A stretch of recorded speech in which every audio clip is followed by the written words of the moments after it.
comecei a trabalhar num sistema de gestão de inventário para um freela.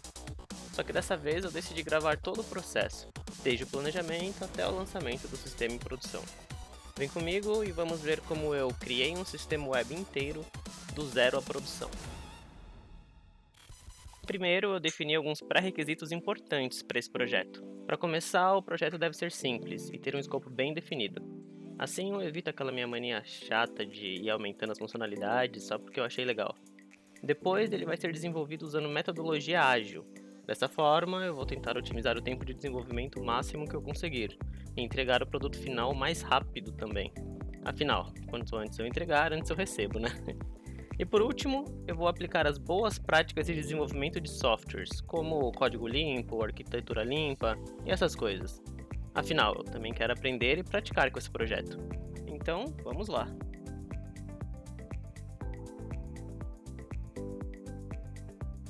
A fase de planejamento é a mais importante nesse tipo de projeto. A primeira coisa que eu fiz foi marcar uma entrevista com o cliente. Nessa entrevista, eu desenhei um diagrama de casos de uso. Caso você não saiba o que é isso, é basicamente um desenho bem simples que ilustra as funcionalidades que o sistema precisa ter. Depois disso, eu decidi criar um protótipo funcional que eu conseguisse mostrar para o cliente. Eu usei o Figma para isso, uma poderosa ferramenta de design de interfaces que permite criar interações, simulando as funcionalidades do sistema. Fazer isso foi fundamental para alinhar as expectativas do cliente sobre o que seria entregue no final do projeto. Agora, com o protótipo aprovado, a próxima etapa da fase de planejamento estava começando: as definições do projeto. Não vou mentir, essa parte é que eu mais gosto. A primeira coisa que eu fiz foi levantar os requisitos não funcionais. Caso você não saiba o que é isso, pensa que são os requisitos que não estão diretamente relacionados com as regras de negócio do sistema. No meu caso, eu tinha alguns.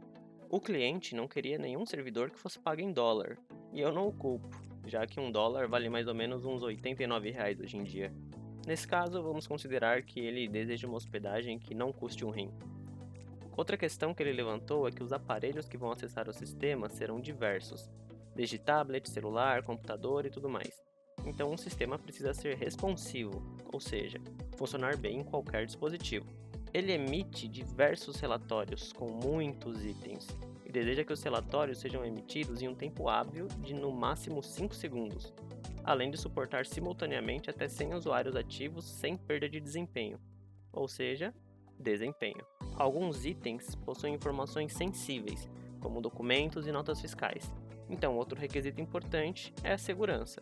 Com esses itens em mente, eu já comecei a esboçar uma arquitetura para o sistema. Eu queria começar com algo simples, usando uma arquitetura de rede chamada cliente-servidor, ou client-server, que basicamente divide o sistema em duas partes.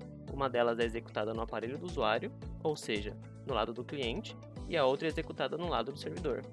E a comunicação entre as duas partes seria feita através do protocolo HTTP, via uma API REST, que seria responsável pelo processamento das requisições do usuário.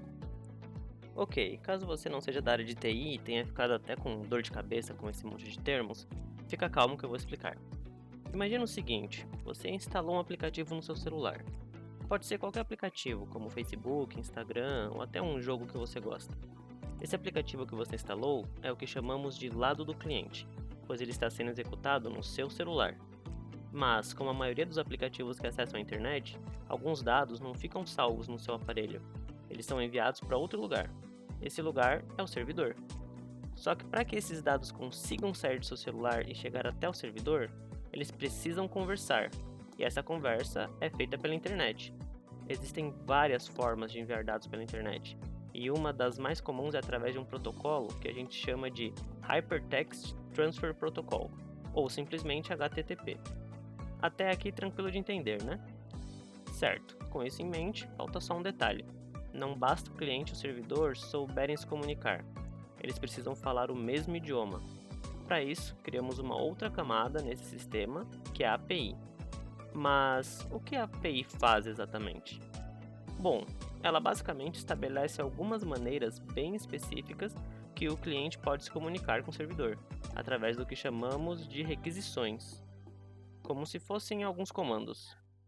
Por exemplo, se eu quiser informar o servidor que o usuário Carlos deseja acessar a sua conta, eu posso enviar uma requisição para a API informando os dados de e-mail e senha que esse usuário digitou na tela do aplicativo.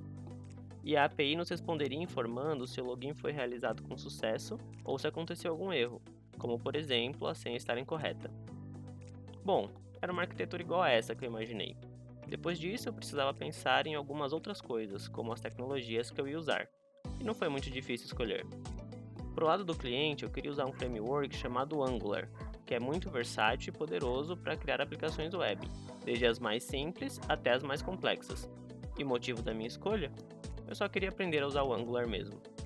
Já pro lado do servidor, ou seja, para a API, eu optei por usar uma tecnologia da Microsoft chamada ASP.NET, que aproveita uma das linguagens de programação mais completas atualmente, o C#. Eu decidi usar essa tecnologia porque é a que eu mais domino hoje. Assim eu poderia focar a maior parte da curva de aprendizagem desse projeto no Angular mesmo. E com as definições prontas, finalmente podemos avançar para a etapa mais importante, o desenvolvimento. Eu comecei criando um projeto no Angular e adicionando a página de login, que é por onde o usuário ia acessar o sistema. Nesse momento eu aproveitei para instalar alguns pacotes adicionais que seriam muito úteis daqui para frente, como o Tailwind, que basicamente me ajuda a deixar tudo mais bonito de forma 100 vezes mais rápida do que eu conseguiria se não usasse ele.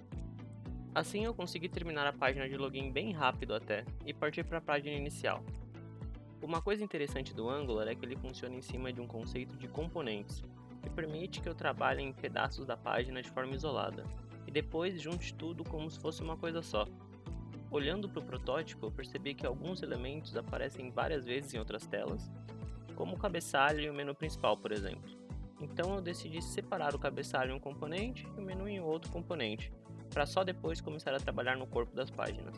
Fazer isso facilitou muito a minha vida mais para frente. Com o componente da página inicial pronto, comecei a trabalhar nos filtros e listagem de itens. Essa parte foi bem chatinha de fazer, principalmente porque eu precisei consertar o posicionamento de alguns elementos usando CSS. Caso você não saiba o que é CSS, que inveja eu tenho de você. Se não fosse o GitHub Copilot e o ChatGPT, eu não teria conseguido terminar isso até hoje, provavelmente. Terminando a tela inicial, eu fui para a tela de detalhes do item. Essa tela tem só uma parte que é bem chatinha de fazer, que é esse carrossel de fotos que você consegue passando as imagens e até ampliando elas se você quiser. Para essa parte eu usei um pacote chamado Swiper, que tem tudo isso já pronto. Eu só precisei instalar no projeto, ler um pouquinho a documentação para aprender como é que cria um slider do jeitinho que eu queria, e voilá, já tinha um carrossel prontinho. Depois disso foi muito fácil fazer o resto dessa página, exceto essa parte do histórico que precisei ficar criando essas bolinhas e as linhas usando HTML e CSS. Isso foi muito chato, mas até que ficou bem legalzinho. Depois fiz as telas de listagem, a tela de carrinho e checkout. Não teve muita novidade aqui, então decidi que já estava na hora de começar a API. Então abri a melhor ideia que existe, que é o Visual Studio, e criei um projeto de API usando a versão do .NET Core 8, que é a última versão estável atualmente, e comecei a modelar o domínio da aplicação. Caso você não saiba o que é o domínio da aplicação, de forma bem resumida, podemos dizer que é o universo em que essa aplicação existe, e as regras que são aplicadas nesse universo. Por exemplo, no nosso caso, estamos modelando um sistema de gestão de inventário, então sabemos que existem itens de inventário no universo dessa aplicação. E esses itens serão guardados em algum lugar, que nesse caso é chamado de depósito. Então podemos afirmar que existem depósitos nesse universo. Além disso, existe uma regra nesse universo. Cada depósito possui uma determinada capacidade. Eu posso dizer que cada depósito só vai comportar itens até que seu limite seja atingido. Caso tenha mais itens do que a capacidade de um depósito, vou precisar de mais um depósito para guardar os itens excedentes. Essas regras que são aplicadas nesse domínio são chamadas de regras de negócio, e elas ditam como cada entidade do nosso domínio se comporta no universo da nossa aplicação. Com o domínio modelado, eu comecei a pensar em outros detalhes importantes. Por exemplo, onde eu vou salvar as informações do sistema e como. Depois de ponderar um pouquinho, eu optei por usar um banco de dados chamado MySQL, pois é simples e gratuito, o que era um requisito do cliente. Configurei minha aplicação para salvar os dados em uma base de dados MySQL, implementei uma funcionalidade de criação de usuário só para testar, e aparentemente deu tudo certo. Já tinha uma boa parte da API funcionando, com o domínio modelado e uma funcionalidade. Agora só falta todas as outras, mas eu vou te poupar dessa parte. depois de um tempão, eu tinha uma versão 1.0 da API para iniciar os testes com as telas. Então comecei a criar uma camada de serviço no lado do cliente. Caso você não saiba, a camada de serviço é um intermediário entre a tela e a API. Ou seja, caso alguma tela precise se comunicar com o servidor, o serviço correspondente é acionado, que faz uma requisição para a API e nos devolve uma resposta. Isso significa que neste momento eu já estava trabalhando com dados reais. Fazer a integração entre a tela e o servidor estava sendo bem tranquilo, até que chegou na parte mais complicada de todas até agora, os relatórios. Foi um desafio e tanto criar os relatórios. Eu decidi implementar o lado do servidor primeiro, pois eu já sabia os dados que seriam necessários em cada relatório. Uma vez que eu tivesse todos os dados de todos os relatórios, eu comecei a parte mais complicada, mostrar isso na tela. Bom, um relatório é muito importante para qualquer negócio, mas uma coisa é ainda mais importante: a forma como você vai mostrar ele para o seu usuário. Afinal, não adianta nada um relatório se ninguém consegue entender ele. Por isso, eu decidi usar um pacote chamado Apex Charts para me ajudar a montar gráficos, exibir os dados em gráficos bem elaborados de acordo com o tipo de agrupamento de cada relatório que estava sendo emitido. Ficou bem legal até, mas o maior desafio foi a parte de exportar esses relatórios. Vou te contar, hein?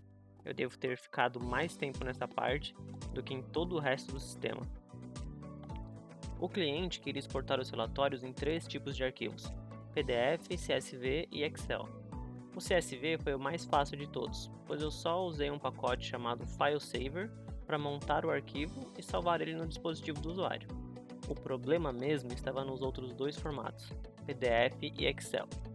Para o PDF eu usei 2 pacotes que se complementam, o JS-PDF e o JS-PDF Autotable, que basicamente auxiliam na criação de PDFs e tabelas para PDF, respectivamente. De longe, a parte mais difícil de todas foi posicionar as fotos dos itens no PDF. E vou explicar o porquê. No sistema, você consegue fazer upload das fotos de um item no momento que você estiver realizando o cadastro dele. Essas fotos são enviadas para o servidor, que salva essas fotos num storage, ou seja, em um serviço externo de armazenamento de arquivos, e grava somente o endereço dessa imagem no banco de dados. Ou seja, no momento de gerar o arquivo, o que eu tinha não era a imagem, mas só o endereço dessa imagem, que aponta lá para o meu storage. Para contornar esse problema, eu fiz um esquema que, assim que o usuário clicar para exportar um determinado tipo de arquivo, ele faz o download das imagens e os insere no arquivo. Isso resolve o problema do arquivo, mas introduz um outro problema agora nessa funcionalidade: a performance da exportação. Imagina que o usuário está exportando um relatório com 1000 itens. Para gerar o PDF, eu preciso fazer o download de 1000 imagens, inserir as imagens no PDF e então eu consigo gerar o arquivo para o usuário fazer download. É um pouco demorado esse processo todo, e eu fiquei um tempão pensando em como resolver isso. Foi aí que eu pensei em uma solução que poderia ser ideal para esse cenário: uma coisinha chamada Web Worker. Um Web Worker é um script que é executado na sua página em segundo plano e é otimizado justamente para tarefas mais pesadas. E o mais importante para mim é que ele não trava a tela enquanto está sendo executado. Ou seja, eu posso usar um Web Worker para gerar o meu relatório, enquanto isso eu deixo a tela com uma animação de carregamento, e quando tudo estiver pronto, eu crio o arquivo para download e notifico o usuário. Parece a solução perfeita, né? Pois é, eu também achei isso na hora. Decidi introduzir uma nova camada na aplicação para os workers, e criei um worker que fazia o processamento de um relatório. Até que deu certo de cara, mas aí quando eu comecei a criar os outros workers para os outros relatórios, eu comecei a ter muitos problemas. Tenho 99% de certeza que foi a minha falta de proficiência no Angular, mas eu não estava conseguindo criar outros workers para os demais relatórios. Quando eu registrava mais de um worker, a aplicação começava a dar vários erros, e os workers não estavam conseguindo se comunicar bem com os serviços que eu precisava.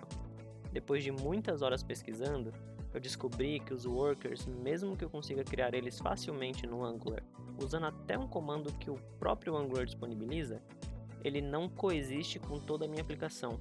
Ele é registrado no navegador do usuário e precisa meio que ser independente.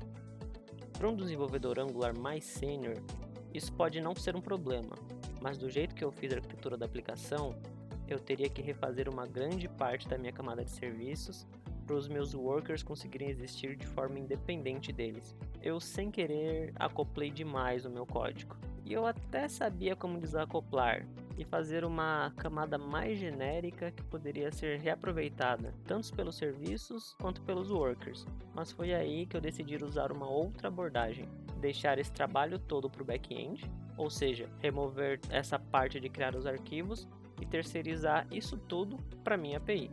Eu sei que provavelmente devia ter feito isso desde o começo, mas sabe, eu queria muito experimentar esses pacotes novos e os workers, mas quando começou a ficar complicado demais, eu achei melhor desistir logo. Criar arquivos PDF e Excel no C# não é muito difícil, pois existem pacotes que ajudam a gente a fazer isso.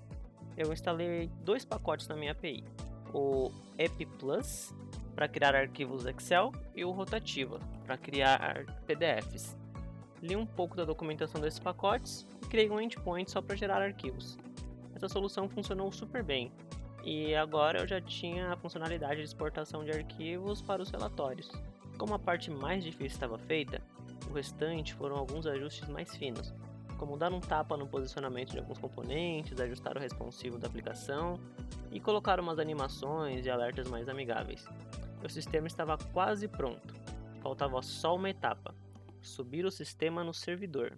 Essa parte eu não tive muita dificuldade, por conta de uma tecnologia que uma alma bondosa inventou para facilitar a vida dos programadores: o Docker. Caso você não saiba, a maioria das aplicações dependem de um monte de outras dependências para funcionar. Tenho certeza que você, quando está instalando aquele jogo recém-comprado na Steam, já se deparou com uma tela meio aleatória escrito "Instalando DirectX". Esse tal DirectX é uma das dependências desse jogo e precisa ser instalado no seu computador para o jogo funcionar direito. Agora, no meu caso, tenho muitas dependências. Por exemplo, o Angular depende de um sistema chamado Node.js, enquanto minha API depende de outra coisa chamada .NET. E antigamente a gente precisava instalar tudo quanto é dependência uma por uma no servidor que você vai usar. Era um trabalho realmente maçante. E é por isso que existem funcionários que são inclusive focados somente em implantação de sistemas, para conseguir lidar com essa chatice toda. E o Docker resolve esse problema todo. O que ele faz é criar uma pequena máquina virtual que chamamos de container, que é como se fosse um mini computador em que você vai instalar o seu sistema. O Docker tem uma comunidade grande que disponibiliza o que nós chamamos de imagens, que são como versões de sistemas operacionais com tudo que sua aplicação precisa para rodar sem problemas já instalado nele. É como se tudo que você precisa já existisse desde o começo na máquina. E o melhor de tudo, é ridiculamente fácil de usar. No Visual Studio, por exemplo, eu consigo subir minha API no Docker só clicando em um botão. Só com essa explicação eu não preciso nem dizer que eu optei por usar o Docker tanto do lado do cliente quanto do lado do servidor, né? Com o Docker as coisas já ficam mais fáceis, pois eu só preciso criar uma imagem que tenha o meu sistema instalado, rodar um comando no servidor e pronto, o sistema estava de pé. Mas eu decidi simplificar ainda mais e usar outra tecnologia que chamamos de orquestrador de containers. Esse sistema possui 3 partes diferentes: o front-end, que é ao lado do cliente, e no lado do servidor eu tenho a API e também o banco de dados. Esses 3 pedaços precisam conversar para funcionarem bem. Somente com o Docker eu precisaria usar 3 comandos para subir tudo: uma para a tela, um para a API e outro para o banco de dados. Não que seja difícil, mas e se eu conseguisse usar um comando só que subisse os 3 containers e já configurasse tudo para que eles conseguissem conversar entre si de forma isolada? Seria muito legal, né? E é aí que o orquestrador entra. O orquestrador de containers serve como um maestro em uma orquestra. É por isso que ele se chama orquestrador. Ele dita o que cada container precisa fazer e quando precisa fazer, garantindo que todos os serviços funcionem bem. Existem vários orquestradores por aí, como o Docker Composer ou o mais famoso, que é o Kubernetes. O mais simples deles é o Docker Composer, então eu decidi usar ele mesmo, pois já resolvia bem o meu problema. Eu só precisei escrever um arquivo YAML com algumas instruções sobre quais containers que eu precisava subir e voilá! Agora, com apenas um comando, toda a minha aplicação estava sendo configurada e pronto para ser acessada. Com tudo isso funcionando, subi o sistema em um servidor que eu tenho contratado na Hostinger O que eu fiz foi somente subir um único arquivo, o Docker Compose, depois eu só precisei rodar um comando para tudo subir. Aí, para conseguir acessar de qualquer máquina, eu criei um proxy reverso, ou seja, abri uma portinha no meu servidor que permite que qualquer pessoa com determinado endereço consiga acessar o sistema que está sendo executado no servidor. Por exemplo, você aí da sua casa ia conseguir digitar www.sistema.com e ia conseguir usar o sistema sem maiores problemas. Quando eu terminei de configurar tudo, eu fiquei bem satisfeito com o resultado. Caso você não seja da área, pode ter achado tudo muito complicado de entender. E caso você seja, pode ter achado 1001 problemas ou vulnerabilidades na forma como implementei esse sistema. Mas só de ter conseguido resolver o problema do cliente, eu fiquei bem satisfeito. A partir de agora, é resolver os bugs e ir melhorando aos pouquinhos. Espero que você tenha gostado do vídeo e caso tenha assistido tudo até aqui sem dormir, deixe o seu like e um comentário se puder.